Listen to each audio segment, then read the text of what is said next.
हमें so good morning student of class 10।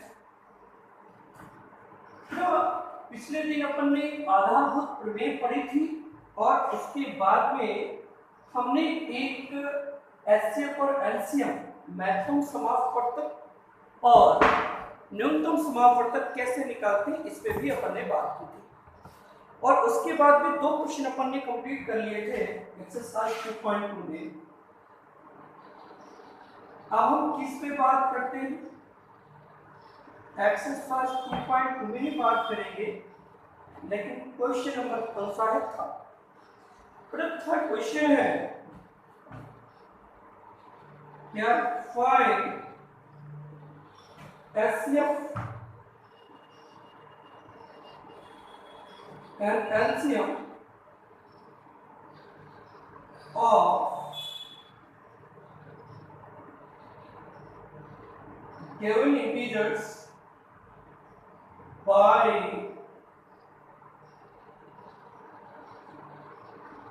applying the prime factor method. Prime factor method, ठीक है।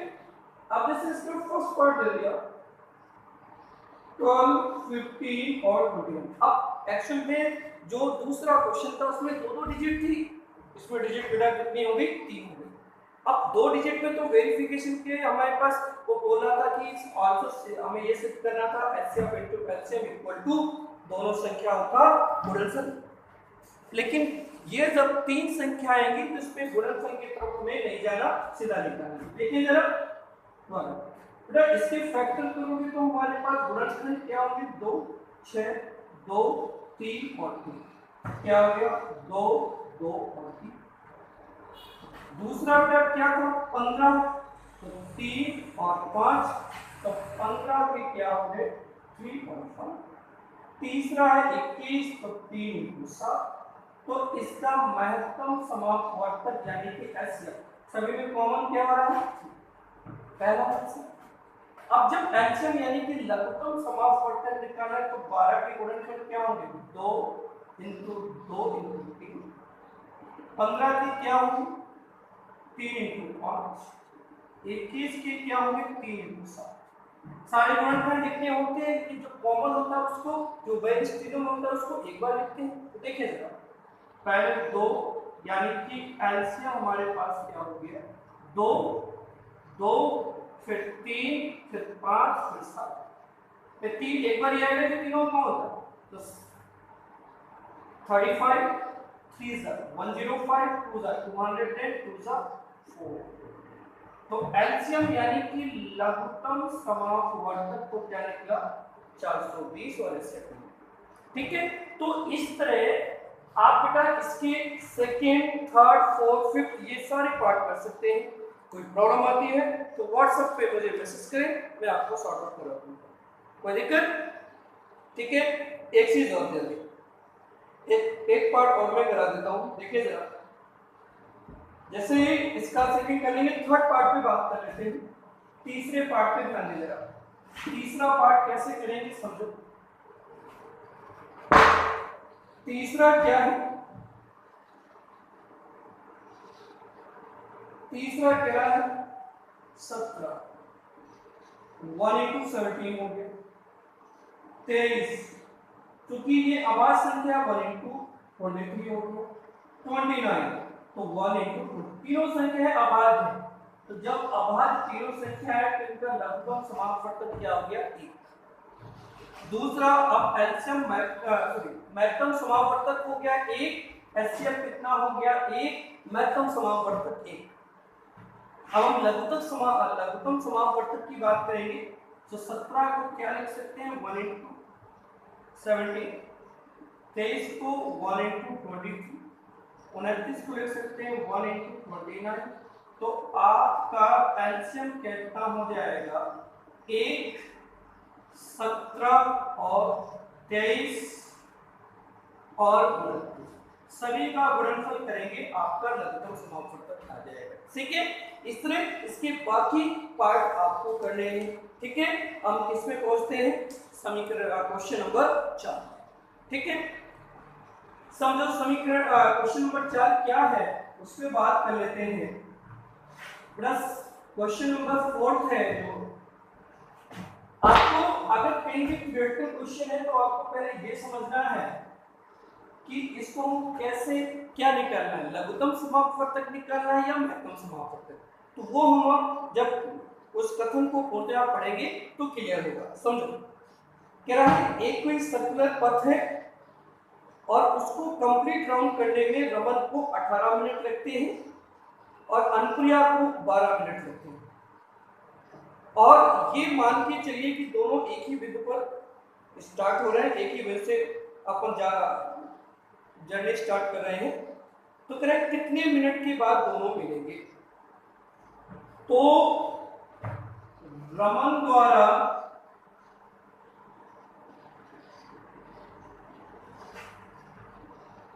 एक चक्कर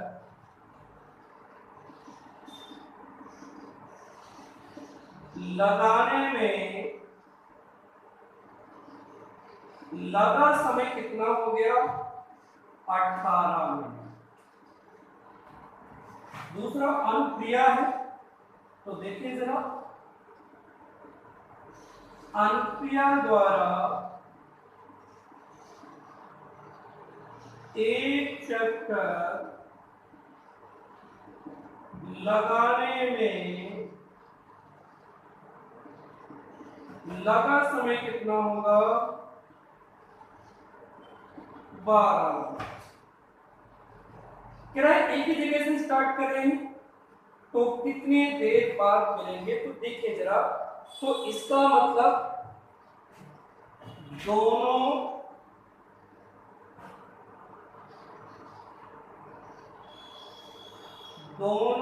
के मिलने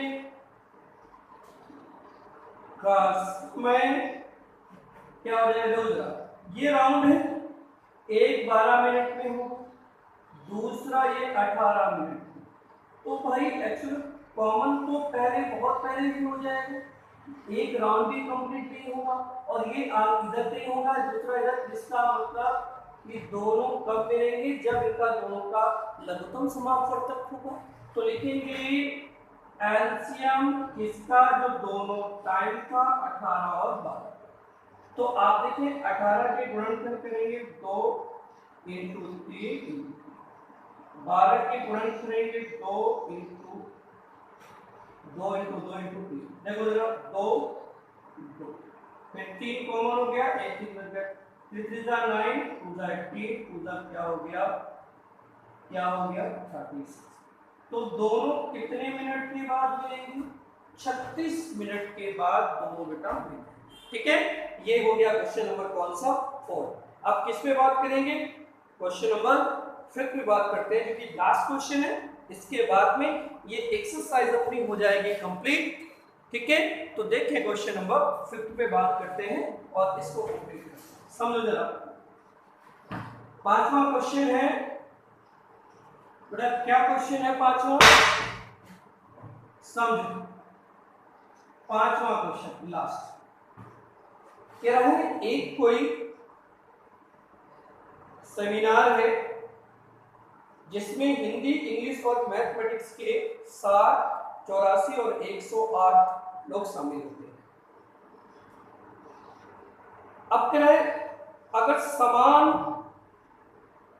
जो पार्टिसिपेंट है, जो शामिल हो रहे हैं, वो एक सब्जेक्ट के समान रूप से एक रूम में रुकते हैं, तो कह रहा है कि मिनिमम कितने रूमों की आवश्यकता पड़ेगी, ये आपसे पूछ रहा हूं। जहां निम्नतम आ जाए वहां हमें क्या निकालना होता है, पहले एचसीएफ। ठीक है, तो पहले हम ये निकालेंगे कि एक रूम में कितने पार्टिसिपेंट रुक रहे हैं और उसके बाद में रूमों की संख्या चाहिए। तो कुल कैंडिडेट को एक रूम में जितने रुक रहे हैं उससे भाग दे देंगे, आंसर आ जाएगा। तो देखो जरा, तो लीस्ट नंबर ऑफ रूम हमें चाहिए, इसका मतलब अब इसमें रूम में, इसका मतलब पार्टिसिपेंट जो रूम में क्या होने चाहिए, कॉमन समान रूप से हो रहे हैं, तो ऐसे निकालना पड़ेगा। तो सबसे पहले देखें हिंदी के कितने हैं, हिंदी में हिंदी के कैंडिडेट कितने हैं? 60 हैं। और इंग्लिश के कितने हैं? यानी कि अंग्रेजी के कितने हैं बेटा? हिंदी के 60, अंग्रेजी के कितने हो गए? 84 हो गए।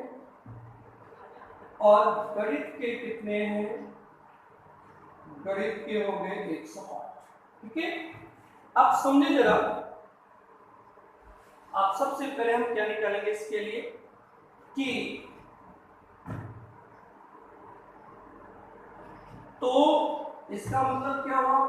प्रत्येक रूम में, प्रत्येक कमरे में समान रूप से ठहरने वाले कैंडिडेट की संख्या क्या होगा? एचसीएफ होगा 60, 84 और 108। अब हम कैसे एचसीएफ निकालते हैं? तो 60 का देखिए जरा क्या होगा, आप इसके गुणनखंड कर ले। 60 के क्या हो गया? 2 30, 2 15, 3 5 और 5। 60 क्या हो गया? 2 इंटू 2 इंटू 3 इंटू 5। दूसरा 84 के कितने हो गए? 2 4 2 2 2 3 7 7। ये हो गया 2 2 3 और 7। तीसरा हमारे पास क्या है? 108। 2 से भाग देंगे 5 4, 2 से भाग दिया 27, 3 से भाग दिया 3, 3 से भाग दिया 9, 3 से भाग दिया 1। तो 108 के क्या हो गए? 2 2 3 3 और 3। तो इनका एचसीएफ कितना हो गया? देखो कॉमन क्या है? एक तो ये 2 तीनों में कॉमन हो गया। दूसरा क्या है? 1 2 ये भी कॉमन हो रहा है, ये और 1 3 कॉमन। कॉमन क्या हुआ? 2 इंटू 2 इंटू 3 कितना हो गया? 12। ठीक है, तो कॉमन रूप से कितने कैंडिडेट रुकने चाहिए एक रूम में? 12 रुकने चाहिए। तो कुल कैंडिडेट कितने हैं? कुल कैंडिडेट हमारे पास कितने हो गए? 60 प्लस 84 प्लस 108। 60 प्लस 84 प्लस 108, तो कुल कितने हो जाएंगे? 8 4 12, 8 6 14, सॉरी 8 4 12, 8 6 14 और एक क्या हो गया? 15 और 200 कितने हो गए? 22।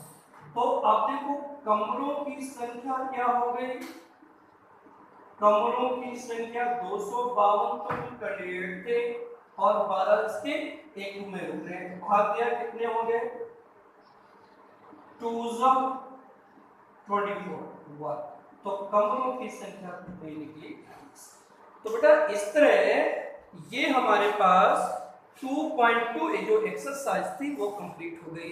ठीक है, अब देखिए 2.3 के लिए हम थोड़ा सा आपको बेसिक बताएंगे। 2.3 में हमें करना क्या है। तो ये 2.2 अपनी कंप्लीट हो गई। 2.1 थी वो यूक्लिड विभाजन प्रमेयिका पर निर्भर थी। 2.2 जो है ये किस पे निर्भर है? आधारभूत प्रमेय पे।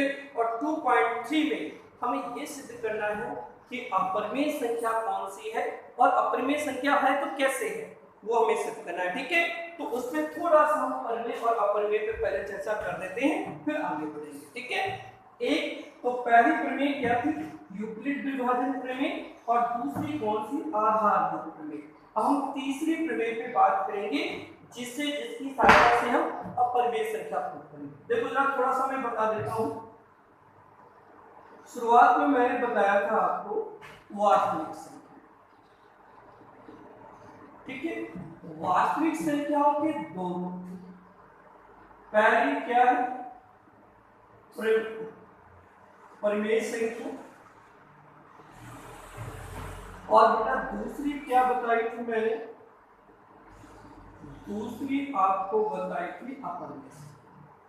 परिमेय संख्या का मतलब जिसको हम p बाई q के रूप में लिख सकते हैं जहां q 0 के बराबर नहीं होगा, जहां q 0 के बराबर नहीं होगा। अपरिमेय संख्या का मतलब होता है जिसे p बाई q के रूप में हम नहीं लिख सकते, ठीक है पहली चीज। और ये p और q हमारी अभाज्य संख्याएं होनी चाहिए, कैसी होनी चाहिए, अभाज्य संख्याएं होनी चाहिए। तो दूसरी अभाज्य होनी चाहिए, इसमें दो रूप बताए थे। पहली क्या होती है ये, एक तो शांत है तो है परिमेय, दूसरी क्या है हमारे पास अशांत है, वह पुनरावृत्ति हो रही है, पुनरावृत्ति हो रही है, तो वो क्या है परिमेय। अपरिमेय संख्या की केवल एक स्थिति, ये क्या थी अशांत व पुनरावृत्ति नहीं हुई, पुनरावृत्ति नहीं। तो ओवरऑल इसमें हमें क्या यूज करना है, अपरिमेय संख्या अगर सिद्ध करना है तो पहले हम उसको परिमेय मानेंगे और परिमेय संख्या को p बाई q के रूप में लिख सकते हैं, जबकि अपरिमेय संख्या को p बाई q के रूप में नहीं लिख सकते।